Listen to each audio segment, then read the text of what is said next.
बिस्मिल्लाहिर्रहमानिर्रहीम। खातिरहज़रात, मैं अख्तर अब्बास, आप सबको मेरा सलाम पहुंचे। पिछले दिन हमने पोलन एलर्जी पे बात की। फिर बल्कि साहबा ने कहा कि मेरी बेटी है, उसको कभी कभी कोई समोसे खाने से, पकौड़े खाने से एलर्जी हो जाती है। तो ये क्या है, छींकें आने लग जाती हैं और नाक सुर्ख हो जाती है और बाज़ दफा तो नाक बहने लग जाती है।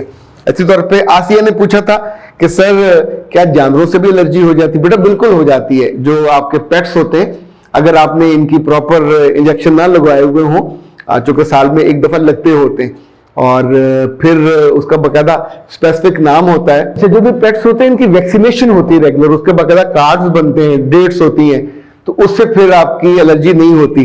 बहुत से लोग हैं जो अपने घर से निकल के अगर किसी आलूदा फजा में चले जाएं तो उन्हें वहां एलर्जी हो जाती है। अच्छा, एलर्जी की कई सारी जो किस्में हैं, ये जिंदगी में हमको कहीं ना कहीं इसका वास्ता जरूर पड़ता है और उससे आपका सर दर्द हो सकता है, नाक सुर्ख हो सकता है, इवन वॉमिटिंग हो सकती है और बुरा हाल आपका हो सकता है। जी मतलाएगा और कुछ करने को जी नहीं चाहेगा, बुखार भी हो सकता है। अच्छा, अब ये कि फौरी तौर पर अगर आपके पास कोई आसपास नहीं है तो रेमेडी क्या है? तो कुछ रेमेडीज ऐसी हैं जो कि ये बरसों से होता है। बाज़ बार तो इंसान को पता नहीं चलता कि मेरे साथ हुआ क्या। एलर्जी में कभी कभी आपके हाथ पांव पे एकदम से आपने कोई चीज खाई तो आपके हाथों पे सुर्ख निशान बनने लग जाते हैं, दाने भी बन सकते हैं। तो इसका मतलब होता है जो चीज आप खा रहे हो ये आपको सूट नहीं की। ये जो खास तौर पे समुंदर से आती हैं चीजें, घोंगे वगैरह होते हैं जो एक खास तरह की शक्ल में अंदर बंद होते हैं, घोंगे, केकड़े, बाज लोगों को इनसे भी होती है। तो जिस चीज से आपको एलर्जी होती हो उसे बचना चाहिए, अवॉइड करना चाहिए। क्योंकि जो हमारा जिस्म है इसके अंदर जो मुदाफती निज़ाम है तो बड़ा आर्टिफिशियल इंटेलिजेंस वाला, लेकिन कभी कभी किसी खाने को साइंसदान ये कहते हैं कि वो समझता है कि ये प्रोटीन है और मुझे इससे अपने जिस्म को ये ज्यादा हो जाएगी या नुकसान होगी, तो उसको रोकना है। अच्छा, रोकने के लिए वो फौरी तौर पर उसके अंदर एक केमिकल डेवलप होता है, नाम है अमोनियोग्लोबुलिन ई, और ये बुनियादी तौर पर एंटीबॉडी जब ये प्रोड्यूस होता है तो उसका मुकाबला करने के लिए, तो उसकी वजह से फिर आपके जिस्म पे जो मुख्तलिफ निशानात बनते हैं। अच्छा, इस तौर पे हिस्टामीन ये भी एक केमिकल है जो उसका मुकाबला करने के लिए अंदर से पैदा होता है और जब खाना आपको हजम नहीं होता। अच्छा, कुछ लोगों को दूध भी डाइजेस्ट नहीं होता, उस वजह से भी हो जाता है। मुझे याद है जब हम छोटे होते थे 132 साल में, तो एक नया लड़का मेरा दोस्त बना, अरशद उनका नाम था। अरशद बाद में अरशद अलीम या हलीम अलीम डॉक्टर बना, आई डोंट नो आजकल कहाँ है। तो वो मुझे बंगला यतीम वाला बिल्कुल स्कूल के साथ था, तो दोस्ती की खुशी में गर्म दूध पिला दें, वहां वो प्याले में मिलता होता था मलाई वाला, तो सब लोग पीते थे। अच्छा, मैं जिंदगी में कभी भी मैंने गर्म दूध नहीं पिया, यानी गर्म चाय मैं बहुत शौक से पीता हूँ, दूध अलबत्ता ठंडा और उसमें कोई बोतल मिला के या कोई नॉरस वॉरस मिला के। अब मैंने वो मुरब्बत में मलाई वाला, गाढ़ी मलाई वाला वो दूध पिया और मुझे आज तक याद है कि वो उसने ज़ाहिर बहुत तंग किया, वहां से मैं भागा जिस तौर पे उससे मिलने के बाद। तो आज भी मुझे वो मंजर भी याद है और उसके जो असरात बाद में मैंने भुगते वो भी याद है। मैंने बाद में भी फिर गर्म, आपको अंदाजा हो जाता है कि कौन सी चीज है जो आपके जिस्म के साथ अलाइन नहीं होती।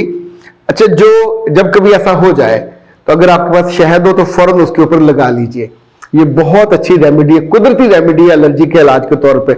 आपको पानी फौरन ज्यादा पीना चाहिए। नंबर 3, अगर आपके पास बर्फ है तो बर्फ को लेकर उसको टकोर कीजिए या ठंडे यख पानी में कपड़ा या रुई लेके जहां जहां वो सुर्खी आई है या जहां एलर्जी हुई है उसका कर लीजिए। अगर करीब आपके डॉक्टर हो, फर्स्ट एड मिल जाए तो डॉक्टर साहब के पास पहुंच जाए, वो कोई ना कोई आपको टेस्ट दे के तो देख लेंगे कि कौन सी चीज ऐसी है जिसकी वजह से आपकी जो एलर्जी रोकी जा सकती है। अच्छा, 2-3 एलर्जी के इलाज और भी हैं, लाइक अगर जो भाप, आप पानी को गर्म करें उसकी भाप वहां दी जाए तो उसका भी बहुत फौरी इलाज हो जाता है।